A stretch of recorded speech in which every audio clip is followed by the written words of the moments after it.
So in today's video, I'm going to be previewing Bradford City versus Crewe Alexandra. Then in the second part of today's video, I'm going to be bringing you guys my Game Week 6 League 2 score predictions. If you do go on to enjoy, please make sure you drop a like on today's video. If you could try and hit 70 likes, that'd be massively appreciated. Subscribe if you are new as well. We are now on the road to 7,000 subscribers. So please make sure you are subscribed if you haven't already with that post notification bell on. It's free to do so and it does massively help out. Get your thoughts down in the comment section down below. What are your score predictions? What would be your starting 11 for this game? It certainly is going to be a very tough one. Crewe obviously relegated from League 1 last season, but make sure you drop a like on today's video, subscribe if you are new as well, and let's get into it. So if we start out then with the current League 2 table, my team Bradford City currently sit 11th in the table. After 5 games we've got 2 wins, 1 draw, 2 defeats, 7 goals scored, 5 goals conceded, leaving us on a positive 2 goal difference and 7 points. Our last couple of games then have been a win, a loss, a win, a loss and a draw. Them last couple of games then being a 2-1 defeat at home to Blackburn Rovers in the second round of the EFL Cup, a 3-1 win away at Hartlepool United, a 1-0 defeat away to Colchester United, a 2-0 win at home to Newport County. We also had a 2-1 win at home to Hull City, and then just before that we had a 3-2 defeat away to Barrow. That then compared though to Crewe Alexandra, they're currently sat 7th in the Sky Bet League 2 table. After 5 games they've got 3 wins, 1 draw, 1 defeat, 8 goals scored, 6 goals conceded, leaving them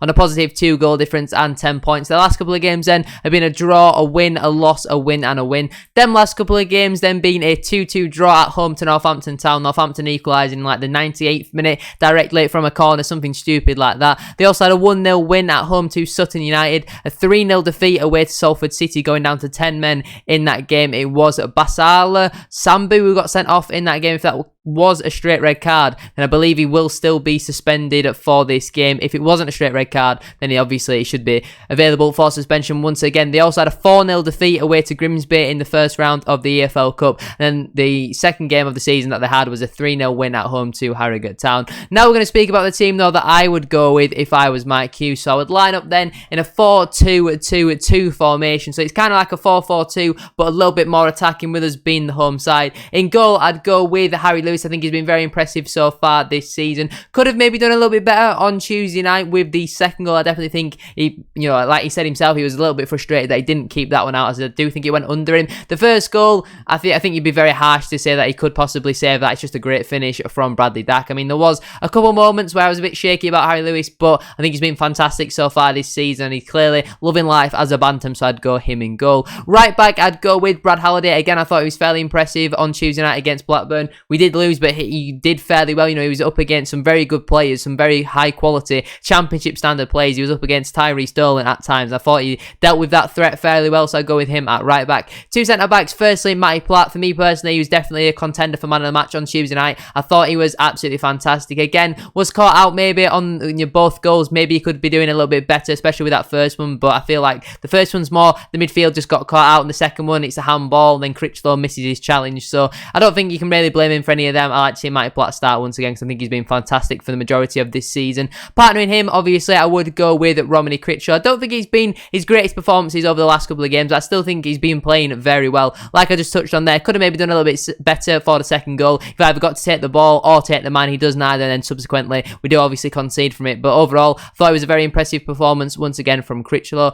Left back, I'm sure there's no surprises here. I'll go with Matty Folds. Now, considering the team that we were playing against on Tuesday night, obviously very good Blackburn Rovers side who were 2 leagues above us, I don't think Liam Rydalge did that bad, but I just want to see Matty Folds get a go and get a try. So I thought it was really harsh that he wasn't given an opportunity at the start of the season with how little Liam Rydalge played, and he's not exactly impressed massively. I think defensively at times he's looking all over the place. Going forward, he's starting to look a little bit better. I will give Rydalge credit for that, but I just want to see Matty Folds get a chance. If he doesn't get a chance this game, I expect him to start on Tuesday night against Sheffield Wednesday, but for now I'm going to go Matty Folds at left back in my opinion. I'm sure more and more as more games go by, more and more of the fan base is starting to agree with me that we want to see Matty Folds play over Liam Rydalge. Moving in then to the 2 more holding midfielders. Firstly, Richie Smallwood. It was the first game of this season where Smallwood hasn't completed the full 90 minutes on Tuesday night. He was brought off after about 80 minutes for Jan Songo. When he did come off, the captain's armband actually went to Matty Platt, which I thought was definitely interesting. I thought it would have gone to Songo, but it looks like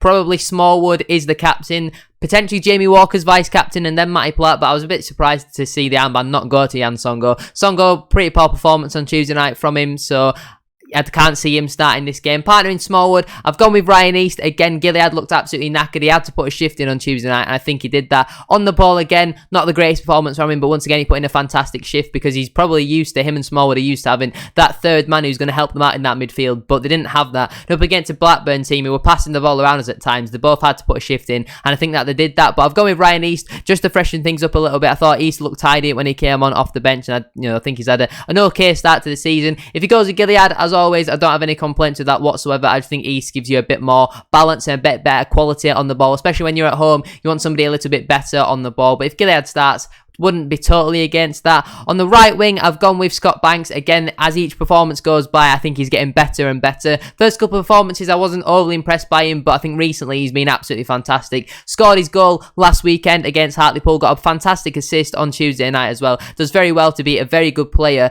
The Blackburn left back gets a great ball in across the box, and Andy Cook is never missing from there. Fantastic play from Scott Banks. Like I said, each game that goes by, he's just getting it better and better, so I want to see him start on the right-hand side. On the left-hand side, I've gone with Jake Young. Came on again off the bench on Tuesday night and looked impressive, looked to give us a bit of pace and a bit of dynamism, go, and attack the ball and go forward with it. He was more playing as like a number 8, which I thought was a little bit weird in a 3-man midfield when he did come on, but I want to see him start on the left-hand side. Chapman, for me, just not really been impressed with what I've seen from him so far this season. I think he has been very, very inconsistent, which isn't ideal, as he's meant to be the Charles Vernon replacement, and from what I've seen so far, I don't think he'll be putting up anywhere near the numbers that Vernon has been producing. Granted, he has been playing as a number 10 in the past couple of games, and maybe that's not his natural position. Maybe he wants to play more out wide, but I just not really seen enough from Harry Chapman at the moment, so I'd like to see Jake Young get an opportunity. Up front then, the two strikers. Firstly, Andy Cook. He scored 6 goals in like 6 or 7 appearances so far this season. He has been absolutely fantastic. I think he's got 3 goals in the league. He's scoring goals for fun at the moment. If you were to drop him, you would be very silly. And partnering him, I've gone with Kean Harrett. He changed the game when he came on against Hartlepool. Wasn't great on Tuesday night against Blackburn. Gave the ball away a couple of times and don't think he really had much of a sight at goal, but I think when you're playing him up front with Andy Cook, I think they complement each other fairly well. Kean Harrett does a lot of the hard yards, and he does do a lot of the running, so I like to see them two start up front together. On the bench then for me, that I'd leave Colin Doyle, Timmy Odesina, Jan Songo, Alex Gilead, Harry Chapman, Lee Angle, and Verdane Oliver. This was very hard for me to pick the players who were to miss out, because you can only name 7 in a matchday squad, so it does mean some very good players are missing out, and that's, with us having players like Osadibe, Walker, and Aboisa all injured at the moment. So the players that miss out for me would be Heath Richardson, Joe O'Shaughnessy, Luke Hendry, Oscar Threlkeld, Liam Rydalge, Levi Sutton, which I think is the biggest name to miss out from there. In my opinion, I just couldn't really fit him in. You maybe drop Odesina out and, Songo potentially moves down one, and then you have Sutton on there. I'm not really too sure, but me personally, I just don't think Sutton makes the squad at the moment, which is crazy to say, because he's been one of our best central midfielders over the past couple of seasons. And then also missing out, like what I just said there, would be Osadibe, Walker, and Aboisa. Now we're going to go into my game week 6 League 2 score predictions. Let's get into it. Starting out then with AFC Wimbledon versus Barrow AFC. I'm going to go with a 2-1 home win for Wimbledon. Bradford City versus Crewe Alexandra. I'm going to go with a 2-1 home win for the Bantams. Carlisle United versus Gillingham FC. I'm going to go with a 1-1 draw. Harrogate Town versus Newport County. I'm going to go with a 3-1 home win for Harrogate. Leyton Orient versus Hartlepool United. I'm going to go with a 4-0 home win for Orient. Northampton Town versus Doncaster Rovers. I'm going to go with a 2-0 home win for the Cobblers. Rochdale versus Crawley. I'm going to go with a 2-0 away win for Crawley. Salford City versus Stevenage FC. I'm going to go with a 2-2 draw. Stockport County versus Swindon Town. I'm going to go with a high scoring 3-3 draw in that one. Sutton United versus Mansfield Town. I'm going to go with a 1-0 home win for Sutton. Tranmere Rovers versus Colchester United. I'm going to go with a 2-0 home win for Tranmere. And then Walsall versus Grimsby. I am going to go with a 1-1 draw. But that is where I'm going to leave it for today's video. If you have enjoyed, please make sure to drop a like on it. If you could, hit 70 likes, as I said at the start of today's video, that'd be absolutely class. Subscribe if you are new as well. We are now on the road to 7,000 subscribers, so please make sure you are subscribed if you haven't already, with that post notification bell, and it's free to do so, and it does massively help out. Get your thoughts in as well down in the comment section down below. What are your score predictions? What would be your starting 11 for this game? Thank you very much for watching. Have a great rest of your day, and I shall see you all very soon for another video. Peace.